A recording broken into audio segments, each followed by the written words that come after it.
Hi friends, welcome to our channel. ட்ரிப்புக்கு போன இடத்துல தேவையில்லாமல் ஒரு சபிக்கப்பட்ட தீவுக்குள்ளே போயிட்டு ஒரு குரூப் ஆஃப் ஃப்ரெண்ட்ஸ் மாட்டிக்கிறாங்க. அவங்க அங்கேருந்து எப்படி வெளியே வந்தாங்க அப்படிங்கிறது தான் த கர்ஸ் ஐலாண்ட் அப்படிங்கிற 2025 வந்த படத்துடைய கதை. இந்த படத்துடைய கதை ரொம்ப சின்னது தான், நம்ம டக்குன்னு ரீகேப்பில் பார்த்துட்டு ஹீரோயின் அவங்க குரூப் ஆஃப் ஃப்ரெண்ட்ஸ் எல்லாருமே சேர்ந்து ஒரு தீவுக்கு போகிறாங்க. அந்த தீவு பயங்கர ஃபேமஸாக இருக்குது. ஒரு ரெசார்ட் இருக்குது. அந்த ரெசார்ட்டில் போய் தங்கும்போது இவங்க நிறைய பேரை பார்க்குறாங்க. இதில் இவளுடைய தங்கச்சி ஒருத்தி, அவளுக்கும் இவளுக்கும் சின்னதுல இருந்தே ஆகாது, இருந்தாலும் எப்பாவது மீட் பண்ணிக்குவாங்க, அப்பவும் முட்டிக்கிட்டு தான் இருப்பாங்க. இப்போ இவங்க குரூப் ஆஃப் ஃப்ரெண்ட்ஸ் எல்லாம் சேர்ந்து இந்த இடத்துல தங்கிக்கலாம்னு சொல்லிட்டு ரூம் எல்லாம் புக் பண்றாங்க. ரொம்ப ஹாப்பியா அன்னைக்கு நைட் எல்லாம் ஸ்பெண்ட் பண்ணிக்கிட்டு இருக்காங்க. கேம்ப் ஃபயர் நடக்குது, இவங்களுக்குள்ள விளையாட்டுகள் எல்லாம் நடக்குது. அப்போ நம்ம ஹீரோயினுக்கு பார்த்தீங்கன்னா ஒரு சில அமானுஷ்யமான விஷயங்கள் எல்லாம் கண்ணுக்கு தெரிய ஆரம்பிக்குது. இருந்தாலும் சின்ன வயசுல இருந்தே மற்றவங்க பார்வைக்கு தெரியாதது நிறைய இவ கண்ணுக்கு தெரியும். அதனால இவ்வளவு அதை பெருசா எடுத்துக்கல. இப்போ அடுத்த நாள் காலையில எல்லாருமே சேர்ந்து ஒரு ட்ரிப்பு போகலான்னு பிளான் பண்ணி ஒரு போட்டை ஹையர் பண்ணுறாங்க. அந்த போட்டில் எல்லா டீமும் சேர்ந்து தான் போகிற மாதிரி அமையுது. அப்பன்னு பார்த்து எல்லாம் போய்கிட்டு இருக்காங்க. போயிட்டு இருக்கிற நேரத்தில் ஒருத்தருக்கு ஒருத்தர் கிண்டல் பண்ணிட்டு ஜாலியாக விளையாண்டுட்டு போகிறாங்க. அப்பன்னு பார்த்து தூரத்தில் நம்ம ஹீரோயினுக்கு ஒரு தீவு தெரியுது. அதோட இருக்கக்கூடிய பெரிய ராக்கு அப்படியே ஒரு ஸ்கெலட்டன் மாதிரி இவங்க கண்ணுக்கு படுது. என்னடா இது வித்தியாசமா இருக்கு அப்படின்னு அங்க இருக்கக்கூடிய கேப்டன் கிட்ட கேட்கும் போது அந்த கேப்டன் சொல்றாரு, இந்த மாதிரி தீவுக்கெல்லாம் நம்ம போகக்கூடாது, அங்க போறதுக்கு தடை விதிச்சிருக்காங்கன்னு அவர் சொல்றாரு. அதை கேட்ட உடனே இவங்களும் சரி ஓகே, நம்ம இங்கேயே குதிச்சு கொஞ்ச நேரம் ஸ்விம்மிங்க போடலாம் அப்படின்னு இறங்கி அந்த இடத்துல இருக்கக்கூடிய அழகான காட்சிகள் எல்லாம் பார்த்துக்கிட்டு ஸ்விம்மிங் எல்லாம் பண்ணிக்கிட்டு இருக்காங்க. ஒருத்தர் பயங்கரமா விளையாண்டுகிட்டு இருக்காங்க. எல்லாருமே சேர்ந்து ஒரு இடத்துக்கு போயிடுறாங்க. ஆனா நம்ம ஹீரோயின் மட்டும் தனியா அந்த இடத்துல மாட்டிக்கிறா. எப்படியோ அவ மட்டும் காணாம போனதை அவங்க ஃப்ரெண்ட்ஸ் எல்லாம் கண்டுபிடிச்சு வழியா அவளை மேல கூட்டிட்டு வராங்க. ஆனா அவ உள்ளுக்குள்ள விழுந்த உடனே அவளுக்கு பயங்கரமான காட்சிகள் எல்லாம் அவ கண்ணு முன்னாடி வருது. நிஜமா நடக்குதா பொய்யா நடக்குதான்னு தெரியாத அளவுக்கு அவ பயங்கரமா பயந்துடுறா. எல்லாரும் சேர்ந்து அவளை ஒரு வழியா காப்பாத்தி மேல கூட்டிட்டு வந்துடுறாங்க. அவளை ஆசுவாசப்படுத்துறாங்க. இதுக்கப்புறமா அவங்க அங்க இருக்கக்கூடிய ஐலாண்டுக்கு நாளைக்கு போய்க்கலாம் அப்படின்ற மாதிரி சொல்லிட்டு வந்துடுறாங்க. ஆனா அந்த ஐலாண்டுக்கு போறது அவ்வளோ சாதாரணமான விஷயம் இல்லைங்கிறத அன்னைக்கு நைட்டு அங்க இருக்கக்கூடிய அந்த கேப்டன் சொல்றாரு. இதுக்கு முன்னாடி பல வருஷத்துக்கு முன்னாடியே அந்த இடத்துல நிறைய பேர் போயிட்டு திரும்பி வந்ததே இல்லை. அது மட்டும் இல்லாம 200 வருஷத்துக்கு முன்னாடியே அங்க ஒரு சூனியக்காரி இருந்தா. அவளுடைய சக்தியை பயன்படுத்தி அந்த காட்டுல இருக்கக்கூடிய நிறைய பேர்த்த மாயமா மறைய வச்சுட்டான்னு சொல்றாங்க. இன்னைக்கு நைட்டு எல்லாரும் ஒரு கேம் விளையாடுவோம். எந்த டீம் தோத்து போகுதோ அந்த டீம் நேரா அந்த ஐலாண்டுக்கு போய் ஒரு நாள் நைட்டு தங்கணும் அப்படின்னு இந்த அக்கா தங்கச்சி காம்போ 2 சண்டை போட்டுக்குதுங்க. இப்ப நம்ம ஹீரோயினுடைய டீம் தோத்தும் போயிடுது. ஹீரோயின் தோத்து போனதை நினைச்சு வருத்தமா இருக்கும்போது ஹீரோ சரி கவலைப்படாத, நான் அந்த இடத்துக்கு போறதுக்கு அரேஞ்ச் பண்றேன்னு ஒரு போட்டையும் அரேஞ்ச் பண்ணி எல்லாருமே ஃப்ரெண்ட்ஸா சேர்ந்து எல்லா தடைகளையும் மீறி அந்த ஐலாண்டுக்கு போய் சேர்றாங்க. இவங்க எல்லாத்தையும் டிராப் பண்ணிட்டு நாளைக்கு கரெக்டா இதே நேரம் பிக்கப் பண்ணிக்கிறேன்னு சொல்லிட்டு போட்டையும் எடுத்துட்டு அவளுடைய லவர் அங்கிருந்து போயிடுறா.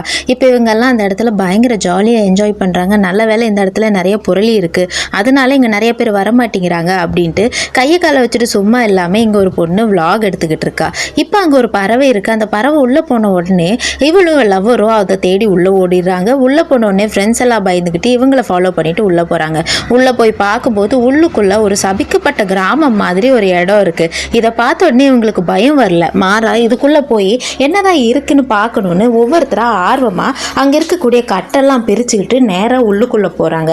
உள்ளுக்குள்ள போகும்போது தான் இவங்களுக்கு தெரியுது பல வருஷத்துக்கு முன்னாடி இங்க இருந்திருக்காங்க, ஆனா இப்ப யாருமே இல்லை, யாரும் வர்றதும் இல்லைன்னு தெரியுது. அங்க இருக்கக்கூடிய வீடுகள் எல்லாம் ரொம்ப பால் அடைஞ்சு போயிருக்கு. திடீர்னு பறவைகள் பறக்கிறதும் மிருகங்கள் சத்தம் போடுறது எல்லாமே இவங்களுக்கு கேட்குது. ஆனாலும் இவங்கெல்லாம் பயப்படாம அங்க இருக்கக்கூடிய ஒரு பழைய வீட்டை கிளீன் பண்ணிக்கிட்டு இருக்காங்க. இன்னைக்கு நைட்டு இந்த வீட்லயே தங்கிக்கலான்னு ஒவ்வொருத்தரும் ஒவ்வொரு திசையில படுத்துக்கிட்டு இருக்காங்க. அப்ப நைட் நேரத்துல ஏதோ ஒரு சத்தம் கேட்டு நம்ம ஹீரோயின் எந்திரிச்சு பாக்குறா. எந்திரிச்சு பார்க்கும்போது இவ ஃப்ரெண்ட்ஸ் எல்லாருமே ஒவ்வொருத்தரா சரிஞ்சு கீழே விழுகிறாங்க. அவங்களாம் நேரா பொணம் மாதிரி படுத்துக்கிட்டு இருக்காங்க. இவளுக்கு எதுவுமே புரியாம வெளியே ஏதோ சத்தம் கேட்குதுங்கிறதுக்காக வெளியே பாக்குறா. வெளியே பார்க்கும்போது ஒரு பொண்ணு அவளுடைய காதலனை கையில வச்சுக்கிட்டு ஊரே அவளை திட்டுறாங்க. அப்ப அந்த காதலனுடைய தலையை வெட்டி கொன்னுட்டு அவ இருக்கக்கூடிய வீட்டை பத்த வச்சு விடுறாங்க.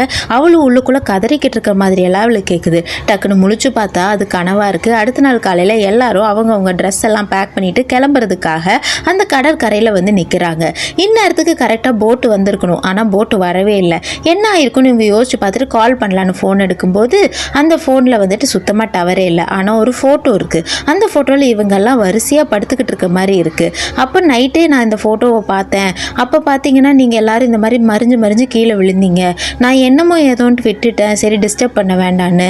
இப்போ இந்த ஃபோட்டோ பதிவாயிருக்கிறது எனக்கு பயமாக இருக்குன்ற மாதிரி இருக்கிறாங்க. இப்போ கொஞ்ச நேரம் வெயிட் பண்ணி பார்த்துக்கிட்டு அந்த போட்டு வரலன்னொன்னே கவலையாக இருக்காங்க. இப்போ கட் பண்ணால் நம்ம ஹீரோ இருக்கக்கூடிய இடத்த காட்டுறாங்க.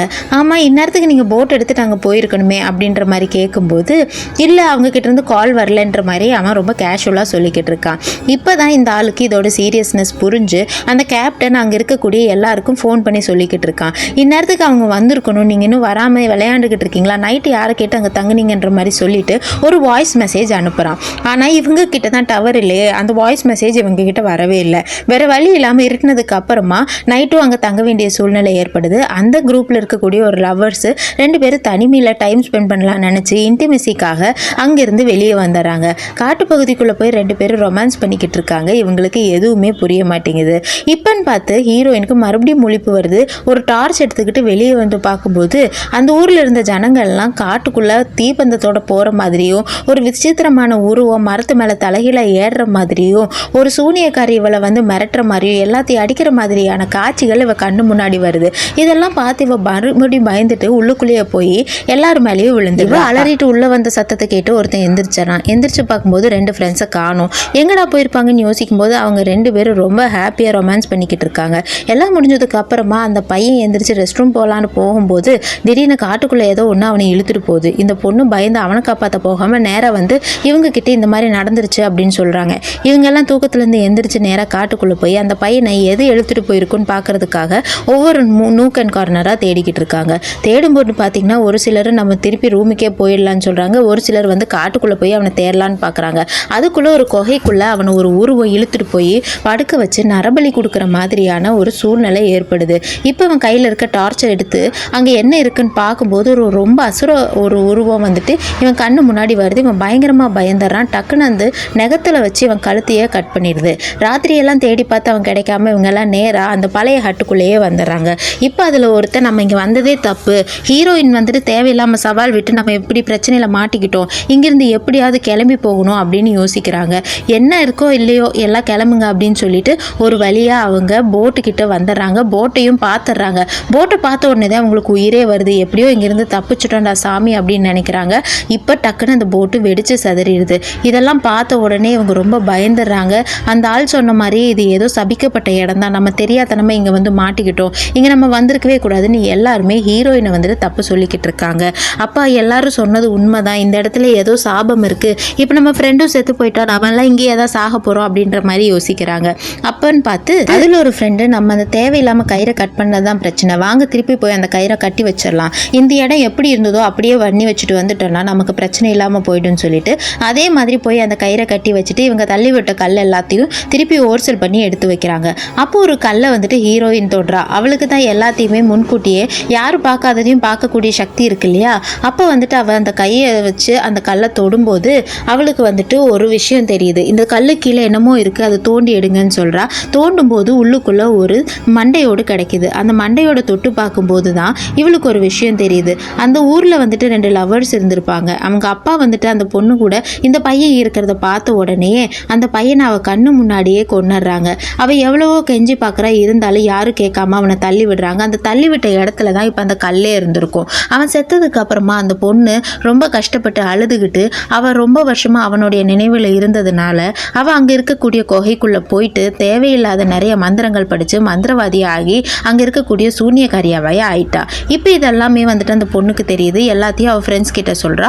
சொன்னதுக்கப்புறம் அவள் ஃப்ரெண்ட்ஸு உண்மையாகவே இது ரொம்ப பிரச்சனைக்குரிய இடமா தான் இருக்குது, இங்கேருந்து நம்ம உடனடியாக கிளம்பி ஆகணும் அப்படின்ட்டு எல்லாரும் அவங்க பொட்டி படிக்கையெல்லாம் பேக் பண்ணிக்கிட்டு நேராக பயந்து அந்த இடத்த விட்டு வெளியே வர்றதுக்காக வழி தேடிக்கிட்டு இருக்காங்க. போகிற வழியெல்லாம் ஏதோ ஒரு தடங்கள் வந்து வழி மாறி திரும்ப ஒரே இடத்துக்கு வர்ற மாதிரி இவங்களுக்கு தோணுது. ஹீரோயினுக்கு இவங்களை யாரோ ஃபாலோ பண்ணிக்கிட்டு இருக்கிறது நல்லா தெரியுது. ஆனால் இவளுக்கு அதை தாண்டி என்ன பண்ணுறதுன்னு தெரியல. கடைசியாக ஒரு நீர்வீழ்ச்சி பக்கத்தில் வந்து எல்லாம் முட்டிக்கிட்டு நிற்கிறாங்க. இந்த நீர்வீழ்ச்சியை கடந்து போனால் தான் அடுத்த பகுதிக்கு போக முடியும் போல இருக்குன்னு சொல்லிட்டு சொல்லிட்டு ஒருத்தர் கையை பிடிச்சிக்கிட்டு போய்கிட்டு இருக்காங்க. ஆனால் ஒவ்வொருத்தரையுமே அந்த அமானுஷமான உருவம் வந்துட்டு டிஸ்டர்ப் பண்ணிக்கிட்டே இருக்கு. இவங்களால அந்த இடத்த கடந்து கூட போக முடிய மாட்டேங்குது. அதில் ஒருத்தனை வந்துட்டு அந்த உருவம் தண்ணிக்குள்ளே போட்டு சாகடிக்க பார்க்குது. அவன் கையில் வச்சிருக்க ஈட்டியை வச்சு குத்தி அவன் ரொம்ப கஷ்டப்பட்டு மேலே வரான். உடனடியாக அது வேறொரு பொண்ணை வந்துட்டு தண்ணிக்குள்ளே இழுத்துட்டு போகுது. இந்த மாதிரி பயங்கரமான சிரமத்துக்குள்ளாகி ஒவ்வொருத்தங்களும் இன்னொருத்தங்களை காப்பாற்றுறதுக்காக பயங்கரமான போராட்டத்தில் ஈடுபடுறாங்க. ஒவ்வொருத்தங்களா கஷ்டப்பட்டு மேலே வந்துடுறாங்க. எப்படியாவது விட்டுறதுக்குள்ளே போகணும்னு ட்ரை பண்ண இவங்களால அங்கேருந்து போக முடியல. மறுபடியும் இன்னைக்கு ராத்திரி நம்ம இங்கே தான் இருக்கணும் போல இருக்கு அப்படின்னு யோசிக்கிறாங்க. பேசிக்கிட்டு இருக்கும்போதே அந்த உருவம் அதில் ஒருத்தியை வந்துட்டு டக்குன்னு மரத்து மேலே தூக்கிட்டு போயிடுது. இவங்க என்ன பண்ணுறதுன்னு தெரியாமல் எல்லாம் உறைஞ்சு போய் நிற்கிறாங்க. அதுக்கப்புறம் அந்த பொண்ணை பற்றின அது எந்த தகவலுமே கிடைக்கல. இப்போ அடுத்த நாள் காலையிலையும் விடியுது. நேராக வந்துட்டு அங்கங்கே செதறி போன ஃப்ரெண்ட்ஸ் எல்லாமே ஒன்று சேர்ந்து கரைக்கிட்ட போயிடலாம் அப்படின்னு கிடைச்ச வழியிலெல்லாம் பூந்து போயிட்டு இருக்காங்க. போகிற வழி எல்லாமே அந்த உருவம் வந்து ஒவ்வொருத்தரையாக டிஸ்டர்ப் பண்ணி இழுத்துட்டு போயிட்டே இருக்கு.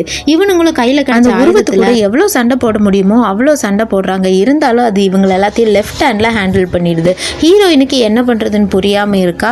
அப்பன்னு பார்த்து அங்கே வந்துட்டு ஒரு பொம்மை இருக்குது. அந்த பொம்மையை வந்துட்டு இவ கையில் எடுத்துறா. அந்த பொம்மையை தொடும்போது இவளுக்கு ஒரு உணர்வு இவ கையில் அந்த பொம்மையை பார்த்த உடனே அந்த உருவத்துக்கு பயங்கர கோவத்தோட இவளை துரத்த ஆரம்பிக்குது. அப்போ அந்த பொம்மையில தான் ஏதோ ஒரு விஷயம் இருக்குன்னு அவள் புரிஞ்சுக்கிறா. அந்த பொம்மையை இவ கையில் வச்சுக்கிட்டு இருக்கா. அவள் ஃப்ரெண்ட்ஸ் 2 பேரும் அந்த உருவத்து கூட ரொம்ப கஷ்டப்பட்டு சண்டை போட்டுக்கிட்டு இருக்காங்க. அதில் ஒரு ஃப்ரெண்டை அந்த உருவம் கொன்னுருது. இந்த பொண்ணுக்கு என்ன செய்யறதுன்னு புரியவே இல்லை. அந்த பொம்மையை தூக்கிட்டு காட்டுக்குள்ளே ஓடிக்கிட்டு இருக்கா. அப்புறம் அங்கே இருக்கக்கூடிய ஒரு பழைய வீட்டுக்குள்ளே உள்ளே போய் பார்க்குறா. அந்த பழைய வீட்டுக்குள்ளே போன உடனே இவனுக்கு பயங்கரமான ஞாபகங்கள் வருது. இந்த பொம்மை பார்த்தீங்கன்னா அந்த 2 பேர் இறந்து போயிருப்பாங்க இல்லையா, அதில் ஹஸ்பண்ட் வந்துட்டு ஒய்ஃபுக்கு கொடுத்த பொம்மையாக இருக்கும். அந்த ஒய்ஃபு தானே இவ. அந்த பொம்மையை இவகிட்ட இருந்து வாங்குறதுக்காக இவ ரொம்ப கஷ்டப்பட்டுக்கிட்டு இருக்கா. இவ கழுத்தை நெரிக்கும் போது அவள் வந்துட்டு நீயும் நல்ல பொண்ணாக தானே இருந்த, ஏன் இந்த மாதிரி நடந்துக்கிறேன்ற மாதிரி பேசும்போது அவளுக்கு மனசு உருகி போயிடுது. அவள் திடீர்னு அவளுடைய பேய் குணத்துலேருந்து அவள் உண்மையான நல்ல குணத்துக்கு வந்து யோசிச்சு பார்க்குறா. நான் தெரியாதனமா இந்த மாதிரி எல்லாத்தையும் கொலை பண்ணிக்கிட்டு இருக்கேன், அதுக்கும் உங்களுக்கும் என்ன சம்மந்தம்னு எனக்கு தெரியாமையே நான் இந்த மாதிரி பண்ணுறேன்னு சொல்லிட்டு அவள் நார்மல் மனுஷங்க மாதிரி ஆகிறா. திடீர்னு இவள் பொம்மையை திருப்பி அவள் கையில் கொடுக்கும்போது இவளை தண்ணிக்குள்ளாரையே அந்த பொண்ணு தள்ளி விட்டுறா. தண்ணிக்குள்ளே விழுந்த இவ அப்போவே மயக்கம் போட்டு விழுந்துடுறா. அப்புறம் பார்த்தீங்கன்னா முதல்ல இருந்த மாதிரியே அந்த போட்டுக்குள்ளே இருந்து தப்பிச்சு காப்பாற்றுவாங்க இல்லையா, அந்த சூழ்நிலைக்கு வந்துடுறா. இவ்வளோ நேரம் நடந்தது கனவா நிஜமான்னு கூட இவளுக்கு தெரியல. ஆனால் இவளுக்கு ஒரு விஷயம் மட்டும் தெரியுது. இவங்க ஏற்கனவே சொன்ன மாதிரி இது சபிக்கப்பட்ட இடம் தான். இவளுக்கு நடந்த எல்லாமே உண்மைதான். ஆனால் மற்ற யாருக்குமே இது நடக்கவே இல்லை. இந்த சபிக்கப்பட்ட இடத்துக்கு வர்றதுக்கு முக்கியமான காரணம் இவன்றனால இவளுக்கு எல்லாமே நடந்திருக்கு. இந்த வீடியோ உங்களுக்கு பிடிச்சிருக்குன்னு நினைக்கிறேன். எவ்வளோ ஈஸியாக சொல்ல முடியுமோ அவ்வளோ ஈஸியாக ரீகேப் பண்ணியிருக்கேன். பிடிச்சிருந்தா லைக் பண்ணுங்கள். நம்ம சேனலுக்கு சப்ஸ்கிரைப் பண்ணி